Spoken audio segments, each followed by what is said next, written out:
ایک صحابی ایسا بھی ہے جس نے کوئی نماز نہیں پڑھی، کوئی روزہ نہیں رکھا، حج نہیں کیا، کوئی زکوٰۃ نہیں دی، لیکن زمانے کے غوثوں سے افضل، ولیوں سے افضل ایک غزوے پہ حضور جا رہے تھے، تو ایک چرواہا کالے رنگ کا اسود الرائی وہ بکریاں لے کے جا رہا تھا، حضور کا چہرہ دیکھا تو دل ہار گیا۔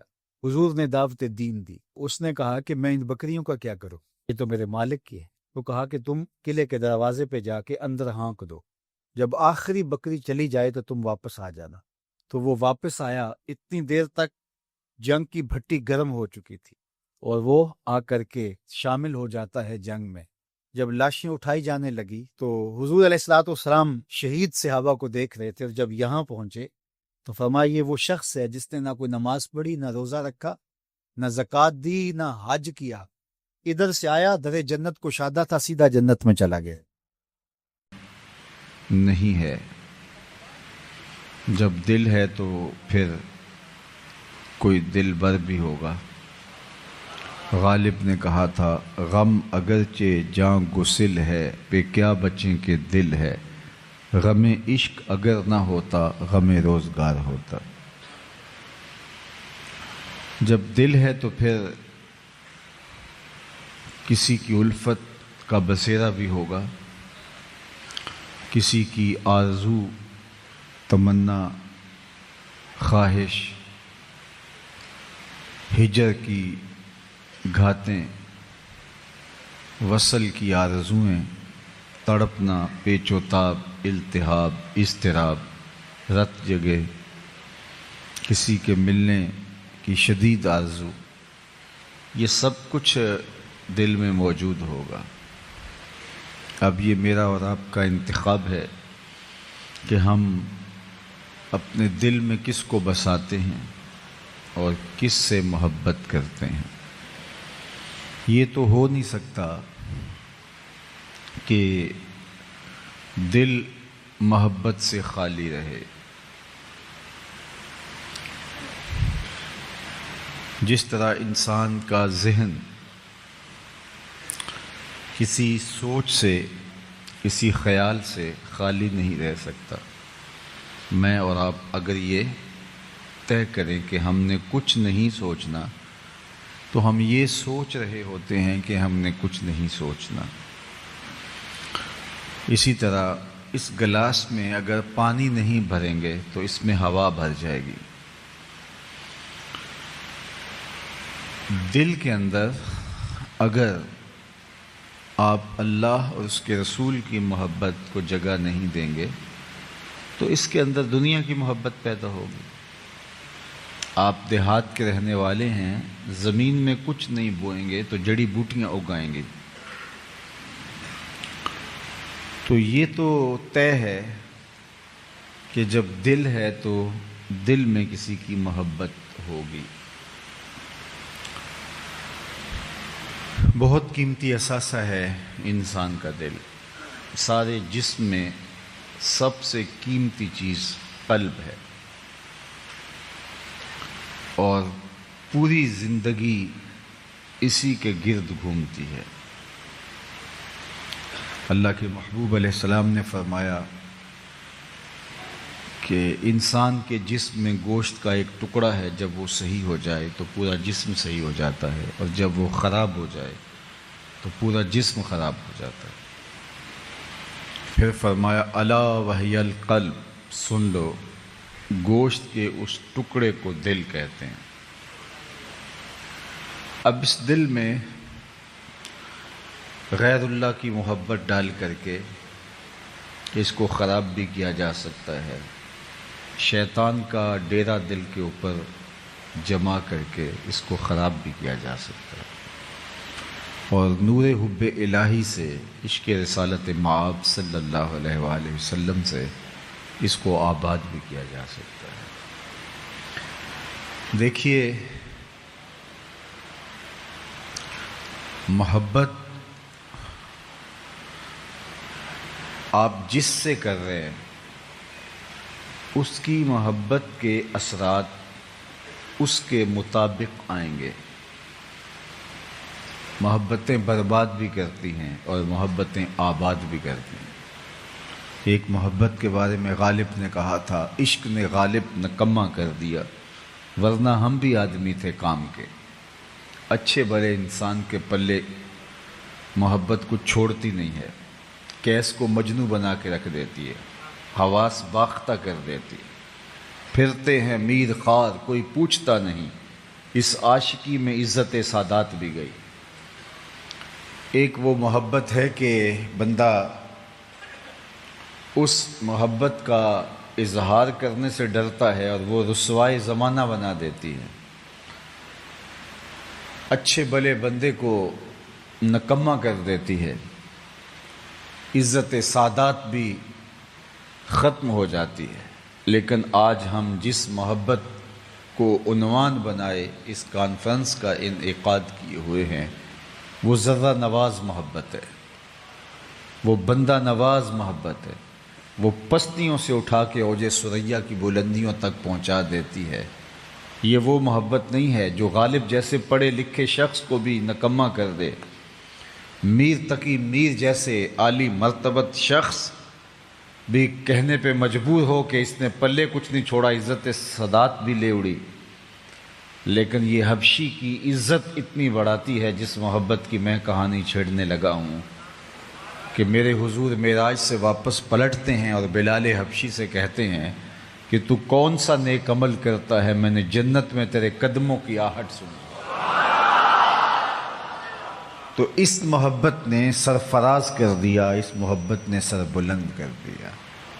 آپ جتنے لوگ بیٹھے ہیں، میں اگر آپ سے پوچھوں کہ جس زمانے میں میرے حضور علیہ السلام تشریف لائے تھے، اس زمانے کے خاقان کا نام کیا تھا، تو شاید آپ نہ بتا سکیں، جبکہ وہ اس دور کا بہت بڑا آدمی تھا۔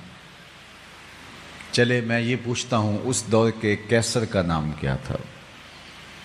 رومن امپائر اس دور کی سپر طاقت تھی، اس کے حکمران کا نام اگر میں آپ سے پوچھوں تو شاید آپ نہ بتا سکیں۔ دوسری سپر طاقت تھی اس زمانے کی پرشین امپائر، کسرا ایران کا نام پوچھوں اگر میں تو شاید وہ بھی چند لوگ بتا سکیں۔ بھری بزم کے اندر کوئی خاقان کا نام نہیں جانتا، کوئی کیسر کا نام نہیں جانتا، کوئی کسرا کا نام نہیں جانتا، اور میں اس مجلس میں موجود سب سے کم عمر بچے سے پوچھوں کہ میرے حضور کے مؤذن کا نام کیا تھا، تو وہ سر اٹھا کر بلال حبشی کا نام لے گا یا نہیں لے گا؟ تو پھر یہ عشق ہے جس نے سرفراز کیا۔ اقبال یہ کس کے عشق کا فیض عام ہے، رومی فنا ہوا حبشی کو دوام ہے۔ سلطنت روم کا شہنشاہ آج اس کا نام بھی زمانہ بھول گیا، لیکن بلال کے نام کی مسجد دنیا کے جس کونے پہ جاؤ آپ کو ملے گی، اور جب بھی اذان پکاری جاتی ہے تو یاد بلال تازہ ہو جاتی ہے۔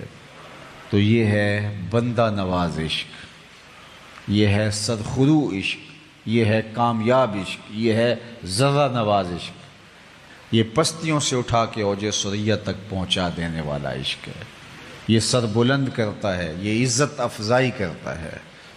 اللہ اکبر۔ دنیا کی محبتیں، دنیا کی الفتیں انسانوں کو توڑتی ہیں۔ ایک کے دو چاہنے والے آپس میں رقیب ہوتے ہیں کہ یہ تو میرا محبوب تھا، تم نے کیوں دیکھا، لڑائی کی نوبت آ گئی۔ لیکن جس محبت کا عنوان آج ہم لیے بیٹھے ہیں، وہاں ایک کے چاہنے والے دو رقیب نہیں ہوتے، ایک کے کروڑوں چاہنے والے، اربوں چاہنے والے آپس میں حبیب ہوتے ہیں۔ دل بمحبوب حجازی بستائم، زی جہت با یک دیگر پیوستائم، چوں گلے صد برگ مارا بو یکیست، او کے جانے ای نظاموں او یکیست، مست چشم ساکیے بتہاستیم، در جہاں مثل میں او می ناستیم۔ تو یہ محبت ہمیں جوڑتی ہے، ایک مرکز پہ جمع کرتی ہے، وحدت کی ضمانت بنتی ہے۔ اس محبت نے بکھرے ہوئے لوگوں کو امت بنایا ہے۔ اسود از توحید احمر می شود، اسود و احمر ایک ہی صف میں کھڑے ہو گئے۔ تو یہ اس محبت کی کرشمہ سازی ہے۔ اچھا، ہم نے دیکھا ہے کہ کچھ محبتیں انسانوں کے دلوں میں تو ہوتی ہیں لیکن وہ دیگر بہائم وحوش و طیور کے دلوں میں نہیں ہوتی. لیکن ہم جن سے محبت کرتے ہیں ان سے صرف انسان ہی محبت نہیں کرتے، ان سے فرشتے بھی محبت کرتے ہیں. جس سے میں اور آپ محبت کا دم بھرتے ہیں ان سے جانور بھی محبت کرتے ہیں. حتیٰ کہ ذی روح تو ذی روح رہے، پتھر بھی ان سے محبت کرنے پہ مجبور ہے. اللہ اکبر. اور سب سے بڑی بات یہ ہے کہ خالق نے خود بنا کے، خود پیکر تراش کے پھر خود کہا میں تم سے محبت کرتا ہوں. جس کا حسن اللہ کو بھی بھا گیا ایسے پیارے سے محبت کیجیے. اللہ اکبر. اور یہ ہمارا اعزاز ہے کہ ہمارا محبوب وہ ہے جو خدا کا بھی محبوب ہے. اعظم چشتی مرحوم نے قلم توڑ دیا، اپنا معیار زمانے سے جدا رکھتے ہیں، ہم تو محبوب بھی محبوب خدا رکھتے ہیں. یہ کتنا بڑا میرا اور آپ کا اعزاز ہے کہ ہمارا محبوب وہ ہے جو خدا کا محبوب ہے. اللہ اکبر. فرشتے بھی محبت، کائنات کا ایک ایک کونا اور گوشہ حضور سے محبت کرے. جب سورہ الضحیٰ نازل ہوئی تو کافی دیر قرآن مجید کا نزول نہیں ہوا تھا، فترت کا ایک دور گزرا تھا. بعض مفسرین کی رائے کے مطابق 40 دن گزر گئے تھے کہ کوئی آیت نہیں اتری تھی. تو جبریل جب وحی لے کر آئے تو حضور علیہ السلام نے کہا کہ اتنی دیر کے بعد آئے ہو تو تمہارا دل اداس نہیں ہوا تھا؟ تو جبریل نے عرض کی حضور میں عبد معمور ہوں، عبد معمور ہوں، اللہ کے حکم کا پابند ہوں، اس لیے میں نہیں آ سکا، ورنہ آپ کے لیے میرا دل بے چین اور میرا دل اداس تھا. اور مولانا حسن رضا بولے بے لقائے یار ان کو چین آ جاتا اگر، بار بار آتے نہ یوں جبریل سدرا چھوڑ کر. اللہ اکبر. آؤ تمہیں محبت کی ایک دل آویز کہانی سناؤں. حضور منبر پر بیٹھے ہیں اور صحابہ مسجد نبوی میں جلوہ فرما ہیں کہ اچانک مسجد نبوی کے گوشے سے رونے کی آواز آنے لگی. اور رونے والا اس درد سے روتا ہے کہ لگتا ہے اس کا ابھی کلیجہ پھٹ جائے گا. کناقۃ الخلوج، جب اونٹنی کا بچہ گم ہو جائے اور وہ جو چیخیں مارتی ہے تو اس طرح رونے کی آواز آ رہی تھی. حتیٰ ارتج المسجد، صحابہ فرماتے ہیں کہ مسجد گونجنے لگی اس کے رونے سے، اس کی چیخوں سے. ہم نے دائیں بائیں دیکھا لیکن کچھ دکھائی نہیں دیا. صحابہ ایک دوسرے کی طرف دیکھ رہے ہیں. رونے کی آواز تو ہے کہ مسلسل بلند ہوتی چلی جا رہی ہے، مسجد گونجتی چلی جا رہی ہے، لیکن رونے والا دکھائی نہیں دے رہا. فنزل النبی صلی اللہ علیہ وآلہ وسلم عن المنبر، حضور منبر سے نیچے تشریف فرما ہوئے اور ایک سمت چلے. خشک تنا کھجور کا تھا پڑا ہوا. حضور جا کے اس کو اپنی آغوش میں سمیٹ لیا. آج پہلے دن منبر بن کے آیا تھا. اللہ کے محبوب علیہ السلام ایک کھجور کے خشک تنے کے ساتھ ٹیک لگا کے کھڑے ہو کے واز کرتے تھے. تو صحابہ نے جب منبر بچھوا دیا تو اس کو اٹھا کے ایک سائیڈ پہ رکھ دیا. جو ہی حضور منبر پہ بیٹھے تو اس سے برداشت نہ ہو سکا. صحیح بخاری اٹھائیے، امام سبہودی نے اس کو بڑی تفصیل کے ساتھ بیان کیا الوفا میں. تو آقا کریم علیہ السلام نے اس کو باہوں میں لے لیا. جس طرح بچھڑا ہوا بچہ ماں کی گود میں آ جائے تو اس کی گھگھی بن جاتی ہے، ہچکیاں لینے لگ جاتا ہے. تو صحابہ کہتے ہیں کہ وہ جو اس کی چیخیں تھیں وہ ہچکیوں میں تبدیل ہو گئیں. اور آقا کریم علیہ السلام اس کو اپنا دست شفقت، اس کو اپنی شفقتیں عطا کر رہے ہیں اور دست شفقت اس کے اوپر پھیرے جا رہے ہیں اور آہستہ آہستہ اس کی آواز کم ہوتی چلی جا رہی ہے. صحابہ کھلی آنکھوں سے یہ منظر دیکھ رہے ہیں. میں نے کہا بخاری میں روایت ہے، سب اس کا اقرار کرتے ہیں، کوئی انکار نہیں کرتا. یہ کوئی کہانی نہیں ہے، یہ حقیقی واقعہ ہے جو امر واقعہ ہے. تو صحابہ دیکھ رہے ہیں کہ حضور نے اس کو آغوش میں سمیٹا ہے اور اس کے اوپر دست شفقت پھیرتے چلے جاتے ہیں اور اس کی آواز بتدریج کم ہوتی چلی جاتی ہے۔ تھوڑی دیر کے بعد وہ خاموش ہو گیا، اس کی ہچکیاں سسکیوں میں تبدیل ہو گئیں، اور سسکیاں جب خاموش ہوئیں تو حضور دوبارہ منبر پہ تشریف لائے۔ ایسا کبھی ہوا نہیں کہ خشک تنے بھی روئے ہوں۔ صحابہ نے زندگی میں پہلی مرتبہ یہ منظر دیکھا، ان کی آنکھوں میں سوال چمک رہے تھے، وہ حضور سے کچھ پوچھنا چاہتے تھے لیکن ان کے اوپر ایک کیفیت طاری تھی۔ خیر، اللہ کے محبوب علیہ السلام نے خود ہی صحابہ کے ذہنوں میں جو سوال تھا اس کو خود ہی لیا۔ فرمایا صحابہ تم یہ سوچ رہے ہوگے کہ یہ کیا ہوا، لیکن سنو، لو لم افعل ھذا لحن الی یوم القیامہ، اگر میں ممبر سے اتر کے اپنے عاشق زار کو یوں تسلی نہ دیتا یہ قیامت تک روتا ہی رہتا۔ کسی کو کسی سے یوں بھی پیار کرتے دیکھا ہے، کسی کی محبت دلوں کے اندر یوں بھی دھڑکتے ہوئے دیکھی ہے۔ آؤ تم ایک اور کہانی سناؤ پیار کی۔ حضرت ابو بکر رضی اللہ تعالیٰ عنہ، حضرت عمر رضی اللہ تعالیٰ عنہ اور حضرت عثمان غنی رضی اللہ تعالیٰ عنہ اللہ کے محبوب کے ہمراہ جبل طور کی چھاتی پہ قدم رکھتے ہیں۔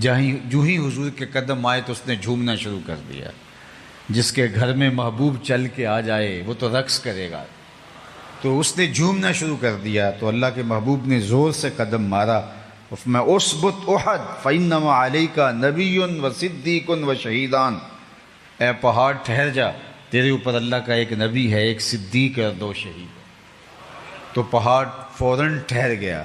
آقا کریم غزوہ تبوک سے واپس آئے اور احد پہاڑ کو دیکھا اور برجستہ ارشاد فرمایا احد جبل یحبنا و نحبہ، احد پہاڑ ہے جو ہم سے پیار کرتا ہے، ہم اس سے پیار کرتے ہیں۔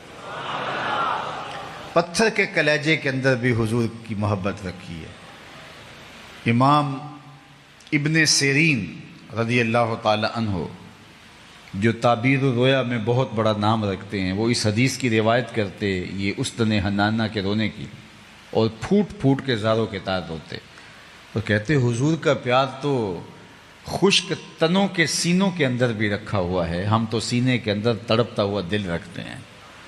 اب مجھے بتاؤ کوئی ایسا بھی محبوب خلائق ہوگا کہ درخت بھی روئیں، پتھر بھی روئیں ان کی یاد میں، اللہ اکبر، جبریل بھی بے تاب ہو جائے۔ اور جہاں تک انسانوں کے پیار کی کہانی ہے تو سیدنا علی المرتضیٰ فرماتے ہیں کہ صحرائی سفر میں حضور ہمیں ٹھنڈے پانیوں سے بھی زیادہ محبوب تھے، یعنی ٹھنڈا پانی صحرا میں مل جانا زندگی ملنے کے مترادف ہے، اور اگر پانی نہیں ملتا تو نتیجہ کیا ہے، موت واقع ہو جاتی ہے۔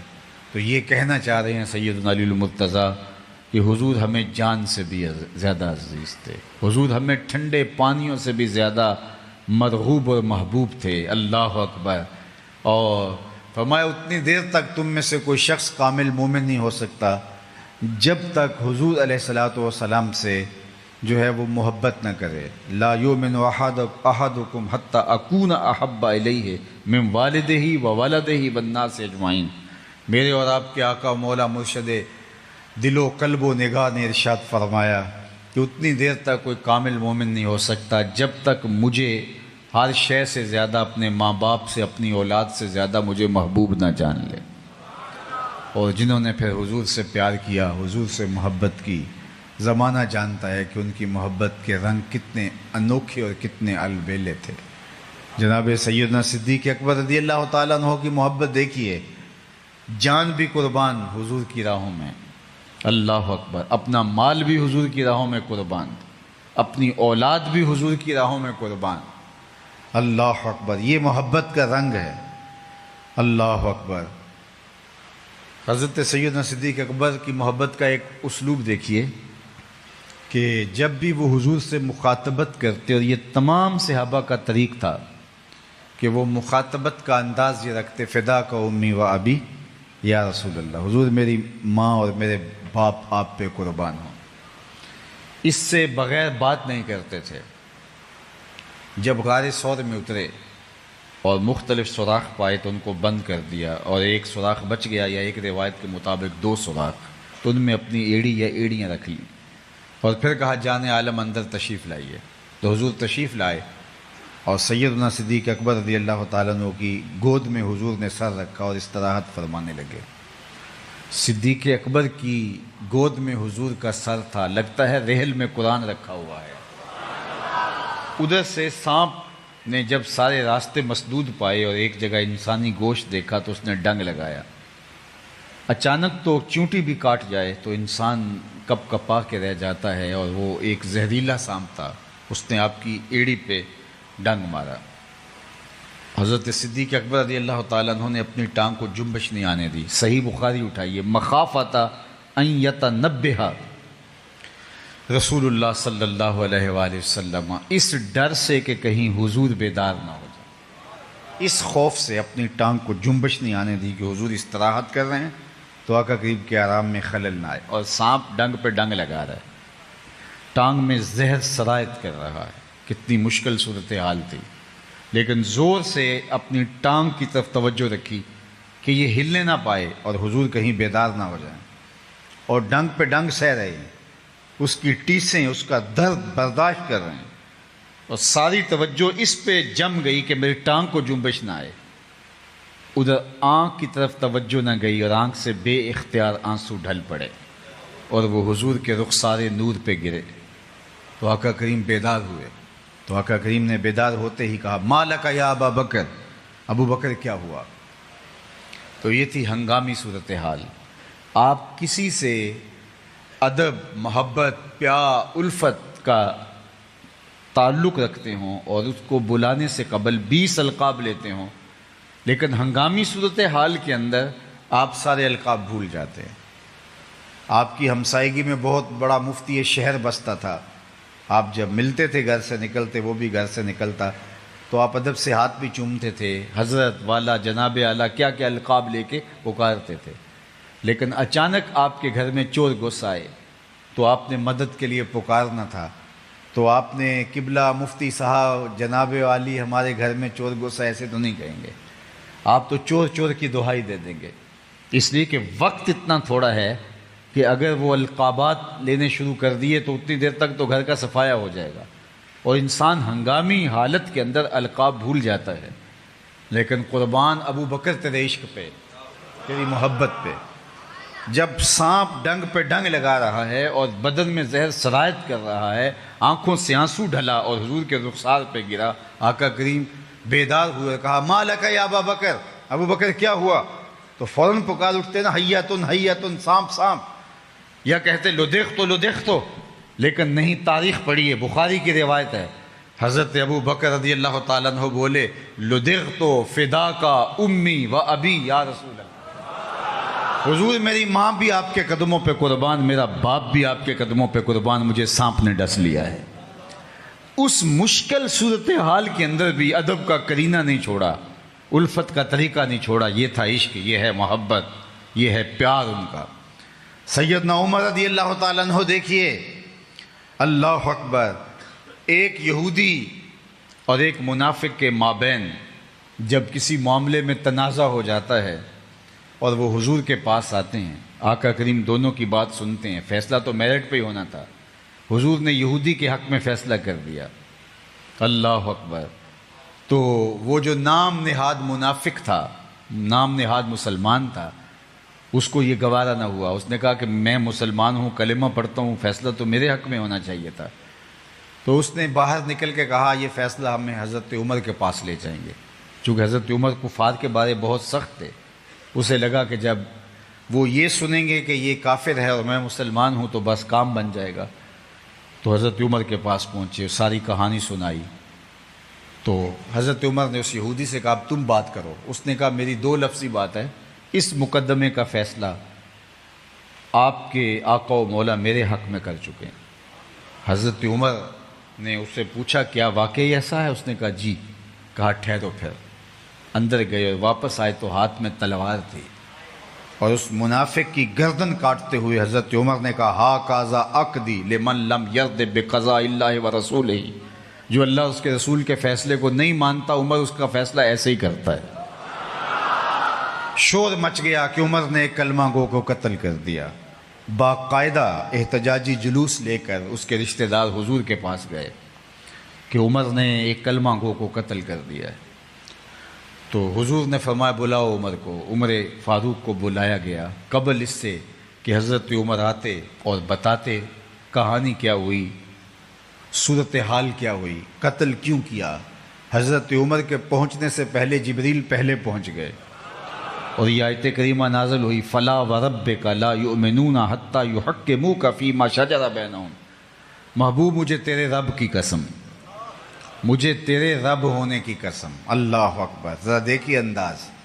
یہ نہیں کہا مجھے میری قسم، یہ بھی نہیں کہا مجھے کعبے کے رب کی قسم، کہا محبوب مجھے تیرے رب کی قسم. رب بھی اس پہ ناز کرتا ہے کہ میں محمد کا رب ہوں، تو ہم پھر ناز کیوں نہ کریں کہ ہم حضور کی امتی ہیں. فخر کا دل میں دریچہ باز کرنا چاہیے. جن کا تو آقا ہے ان کو ناز کرنا چاہیے. ہمارے لیے فخر ہے کہ ہم حضور کے غلام. میری خوش قسمتی میں تیرا امتی. یہ میرا اعزاز، یہ آپ کا اعزاز کہ ہم حضور کے غلام ٹھہرے. اس پر جتنا بھی اترائیں، فخر کریں، ناز کریں کم ہے. اس لیے کہ نبیوں نے آرزویں کی حضور کی امت میں ہونے کی، ہم نے تو کوئی آرزو نہیں کی. آنکھ کھلی تو ہمارے والد صاحب مسجد سے مولانا کو بلا لائے. انہوں نے کان میں آ کے اذان دیتے ہوئے گویا مبارک دی. مبارک ہو تو حضور کا غلام بن کے آ رہا. شاہوں سے ملا ہے نہ تونگر سے ملا ہے، اللہ کا عرفان اسی در سے ملا ہے. اوروں کو ملا ہے تو مقدر سے ملا ہے، مجھ کو تو مقدر بھی تیرے در سے ملا. اللہ اکبر. مجھ کو تو مقدر بھی آپ کی دہلیز سے ملا ہے. میری خوش قسمتی میں تیرا امتی. کبھی میں اور آپ اپنے آپ کو دیکھیں، ہم اس قابل تھے کہ اس آقا کے امتی ہوتے؟ نبیوں نے آرزویں اور تمنائیں کی، ہم نے کوئی تمنا بھی نہیں کی. آنکھ کھلی تو حضور کے غلام ٹھہرے. اللہ اکبر. کیا کسی نے کہا کہ اللہ اکبر کہ میں اس بات پہ ناز کرتا ہوں بری نازم کہ ہستم امتے تو. ذرا شعر کا حسن دیکھیے.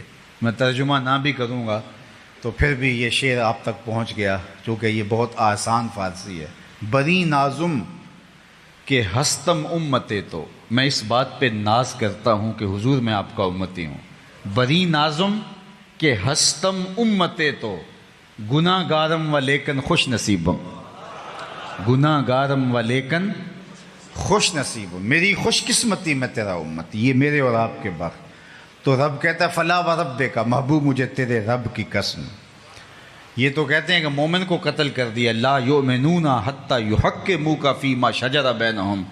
اللہ اکبر. جو تیرے فیصلوں کو تیرے فیصلوں کو مانتا نہیں ہے تو محبوب مجھے تیرے رب کی قسم وہ مومن ہی نہیں ہو سکتا. اللہ اکبر. یہ عشق ہے، یہ محبت کی داستان ہے. آئیے حضرت عثمان غنی کی کہانی سنیے رضی اللہ تعالی عنہ کی. صلح حدیبیہ کے موقع پر حضرت عثمان غنی رضی اللہ تعالیٰ عنہ کو سفیر بنا کر قریش کے پاس بھیجا گیا اور کہا کہ ہم لڑائی کے لیے نہیں آئے، ہم تو آئے ہیں عمرے کے لیے، تو لہٰذا ہمیں عمرہ کر کے واپس جانے دو. تو انہوں نے کہا کہ ہم نہیں اجازت دیں گے. لیکن عثمان تم آگے ہو تو کوئی بات نہیں ہے، تم عمرہ کر لو، تم ہمارے رشتہ دار بھی ہو. وہ سامنے رہا کعبۃ اللہ، وہ رہا حجر اسود. طواف بھی کرو، حجر اسود کو چومو بھی، زمزم بھی پیو. تو تمہیں ہم اجازت دیتے ہیں لیکن ہم مسلمانوں کو اجازت نہیں دیں گے. تو حضرت عثمان بولے جب میرے حضور طواف نہیں کریں گے تو عثمان کعبے کا طواف نہیں کرے گا. اللہ اکبر. حجر اسود موجود ہے، موقع بھی ہے، لیکن کہا نہیں چوموں گا اگر میرے حضور نہیں چومیں گے. اسی لیے حضرت عمر نے ایک موقع پہ کہا تھا، طواف کرتے کرتے حجر اسود کے پاس آ کے رکے، کہا اے حجر اسود میں تجھے کبھی نہ چومتا اگر میرے حضور نے نہ چوما ہو. ہم نے قطرہ دیکھا نہ دریا پہ غور کیا، بس جہاں تیری جھلک نظر آئی وہیں ڈوب گئے. اس لیے اس کو چوما جا رہا ہے کہ اس پہ حضور کے لب لگیں، حضور کے ہونٹ لگیں. کسی نے کہا یہ سمندر پار سے آئے ہوئے لوگ بڑا بے تابی سے چومتے ہیں، چومے چلے جاتے ہیں، یار ایک دو بار چوم لیا جان چھوڑ دیں. تو میں نے کہا صاحب یہ پتھر تھوڑا چوم رہے ہیں، یہ تو کسی کے ہونٹوں کے نشان ڈھونڈ رہے ہیں. ایک جگہ سے چومتے ہیں خیال آتا ہے حضور کے ہونٹ ادھر نہ لگے ہوں، وہاں سے چومتے ہیں خیال آتا ہے حضور کے لب یہاں مس نہ ہوئے ہو. میں نے کہا یہ پتھر نہیں چوم رہے ہیں، کسی کے لبوں کا لمس تلاش کر رہے ہیں، کسی کے ہونٹوں کے نشان ڈھونڈ رہے ہیں. اللہ اکبر. سیدنا علی المرتضیٰ فرماتے ہیں کہ صحرائی سفر میں ٹھنڈے پانیوں سے بھی زیادہ اور میٹھے پانیوں سے بھی زیادہ ہمیں محبوب اور مرغوب تھے۔ اللہ اکبر! کائنات کو دیکھو حضور سے کس طرح ٹوٹ کے پیار کرتی ہے، کس طرح حضور علیہ السلام سے محبت کرتی ہے۔ بلال حبشی کی کہانی سنو، اللہ اکبر! حضور سے پیار کی دل آویز کہانیاں، ملا جامی کی کہانی سنو۔ عشق کی انوکھی داستانیں ہیں ان کی، جنہوں نے حضور علیہ السلام کے لیے اپنی زندگیوں کو لگا دیا۔ تو میں اور آپ اس سے محبت کیوں نہ کریں جو محبوب خلائق ہے اور کائنات جس سے محبت کرتی ہے، اور رب ہو کے جس سے محبت کرتا ہے۔ ہم تو ان کے غلام ٹھہرے، ہم تو ان کی امتی ٹھہرے، اور ان کی محبت مطلوب شریعت بھی ہے، ان کی محبت مطلوب عقل بھی ہے، ان کی محبت مقصود انسانیت بھی ہے۔ انسان کیوں ان سے محبت نہ کریں؟ اس لیے کہ کائنات کے اندر جتنا بھی اجالا موجود ہے یہ آمنہ کے لال کے قدموں کا صدقہ ہے۔ اگر وہ جلوہ گر نہ ہوتے تو آج بھی اندھیرا اور ظلمتیں ہوتی۔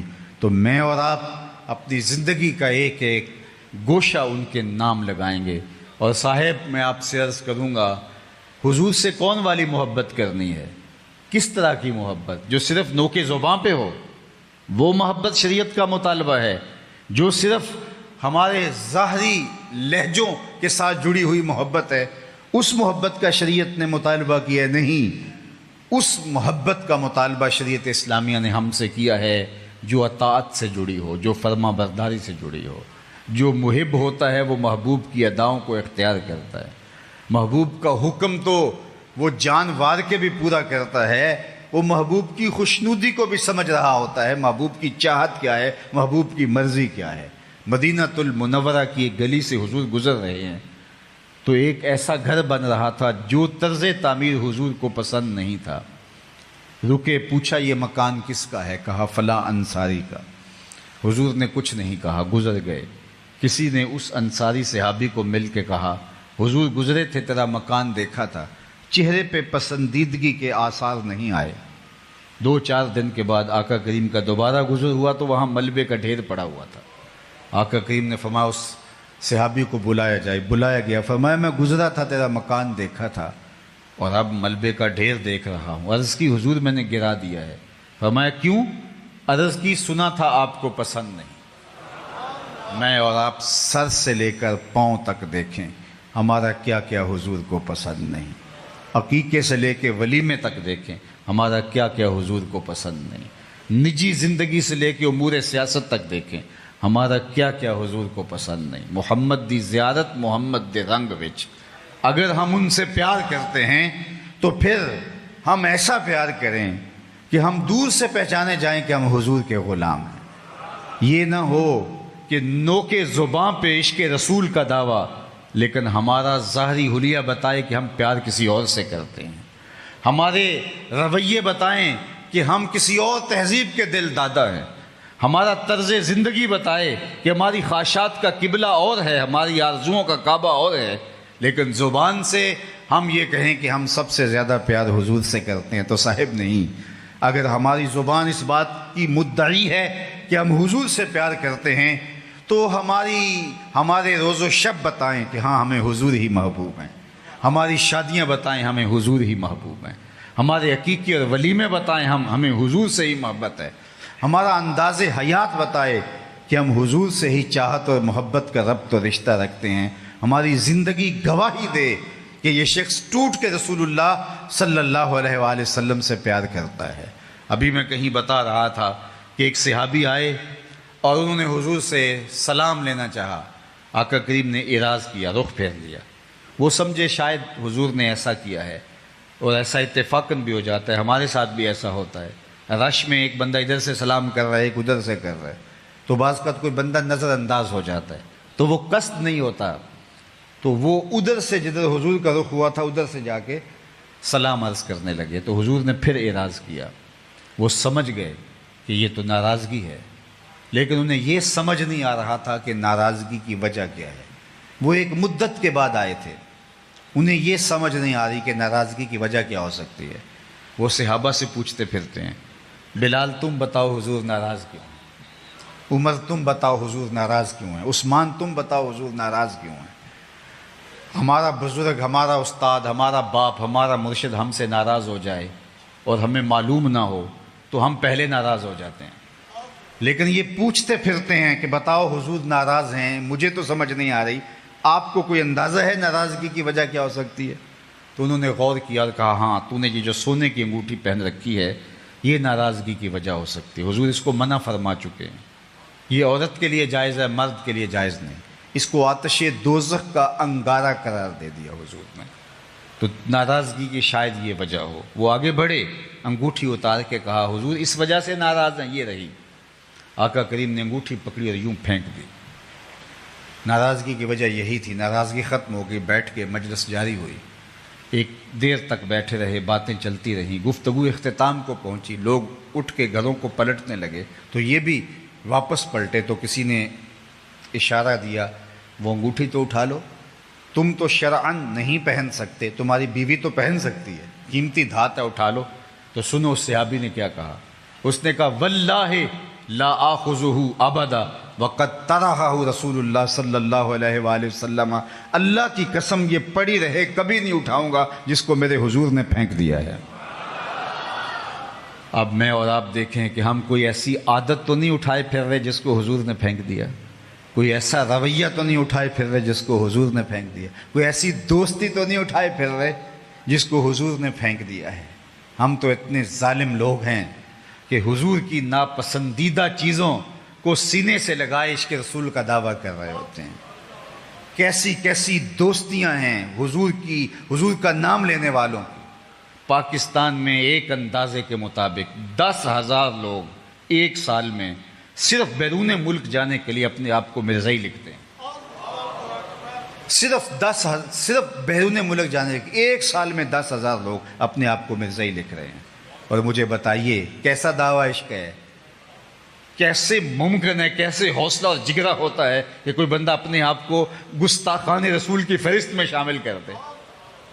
جب میں کہتا ہوں الہی میرے احوال دیکھ، حکم ہوتا ہے اپنا نامہ اعمال دیکھ، ہم اپنے رویے دیکھیں، اپنی عادات دیکھیں، اپنی خصلتیں دیکھیں، اپنے مزاج دیکھیں، اپنا اٹھنا بیٹھنا دیکھیں، اپنے کاروبار کے تیور اور انداز دیکھیں، اپنی نشست و برخاست دیکھیں، اپنی وضاقتہ دیکھیں، اپنا لباس دیکھیں، طرز زندگی دیکھیں، اور زبان سے دعویٰ ہے کہ ہمارے جیسا عاشق رسول زمانے میں کوئی نہیں ہے۔ تو میاں یہاں دعویٰ نہیں، یہاں دلیل چاہیے، اور دلیل عمل دے گا، رویہ دے گا، طرز زندگی دے گا، انداز معاشرت دے گا۔ میرے استاد فرمایا کرتے تھے کسی کو پوچھنا نہ پڑے اور تمہیں بتانے کی نوبت نہ آئے کہ دیکھو جناب یہ مذہب کے خانے میں اسلام لکھا ہے۔ آپ فرمایا کرتے تھے صاحب پوچھنا نہ پڑے، لوگ دور سے کہیں کہ یہ حضور کا غلام آ رہا ہے۔ یہ عقاب کے نوجوان کھڑے ہیں، پوچھنا تو نہیں پڑے گا کہ عقاب والے ہیں، ان کی وضاقتہ بتائے گی کہ یہ عقابی ہیں۔ اور میں اور آپ اگر حضور کے غلام ہیں، ہاں سر سے لے کر پاؤں تک ہماری وضاقتہ، ہماری عادات، رویہ، ہمسایوں کے ساتھ سلوک، ماں باپ کے ساتھ سلوک، پنج گانا اللہ کے حضور سجدہ ریزیوں کا انداز بتائے کہ ہم حضور کے غلام ہیں، نہ یہ کہ ہم زبان سے اقرار کر کے اپنا عشق ثابت کرنے کے لیے دوسروں کو کافر قرار دیتے رہیں، لیکن خود ہم جہاں کھڑے ہیں وہاں ایک انچ بھی سرکنے کے لیے تیار نہیں۔ آئیے میں اور آپ اپنی زندگی کو حضور کے نام لگائیں۔ اقبال کے سارے کلام کا رس نچوڑیں تو خلاصہ یہ نکلتا ہے کہ محمد سے وفا تو نے تو ہم تیرے ہیں، یہ جہاں چیز ہے کیا لوح و قلم تیرے ہیں۔ اللہ ہمیں حضور کی سچی محبت اور آقا کریم علیہ الصلوۃ والسلام کی الفتوں کا نور نصیب فرمائے اور اپنی پناہوں کا حصار دے۔ جس طرح میں نے ابتداءً کہا کہ المصطفیٰ اسلامک سینٹر کی تعمیر کا سلسلہ جاری ہے، اور اس کے لیے آپ سب لوگوں کو اس سینٹر کے ساتھ تعاون کا ہاتھ بڑھانا ہوگا۔ الحمدللہ یہ سلسلہ نور آپ کی نسلوں کی بہتری کی ضمانت